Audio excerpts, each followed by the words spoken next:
My son, a physician, and his attorney wife gave me an ultimatum to sign over my $3.8 million house, or they'll declare me incompetent. I simply smiled and agreed to meet. They pleaded with me to stop. You know, there are moments in life that just shatter everything you thought you knew. For me, it was the day my own son, the boy whose shoelaces I once taught to tie, and his wife, a lawyer whose education I paid for, sat across from me. They held a folder, and inside, a choice. Sign over my $3.8 million home, the one I built with his mother, or they'd have me declared mentally incompetent. Can you believe it? They saw an old man, a problem to be managed. But what they didn't see was the auditor. And I was about to conduct my final, most brutal review. It was a late Sunday afternoon, one of those gentle September days where the warmth feels like summer's last embrace. I was on my knees in the garden, dirt under my fingernails, tending to Caroline's Carillon roses. Velvety red, their scent could fill the whole yard. Each bloom was a testament to 30 years in this house, turning soil, pulling weeds, building a life from nothing. Out here, with the cool, honest earth in my hands, the world made sense. Then I heard it. A sound that didn't belong. The sharp crunch of expensive tires on my gravel driveway. A sound of impatience. Assertion.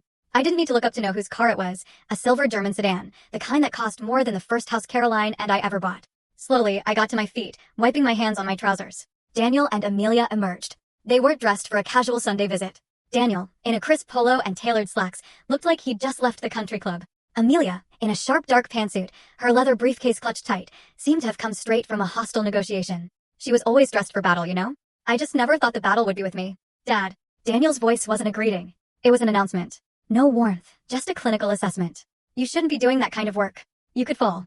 I've been gardening for 40 years, Daniel, I replied, my voice flat. I think I know how to stand up. Amelia stepped forward, her heels sinking slightly into the soft lawn.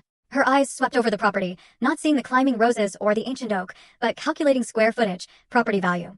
Robert, she began, using my first name, always a subtle power play to establish herself as an equal, not a daughter-in-law. We need to talk about some logistical streamlining. We've been running the numbers, and the upkeep on a property this size, for one person, is fiscally irresponsible. The words hung there, cold and sharp. Fiscally irresponsible. They had taken the sanctuary Caroline and I had built and reduced it to a line item on a spreadsheet.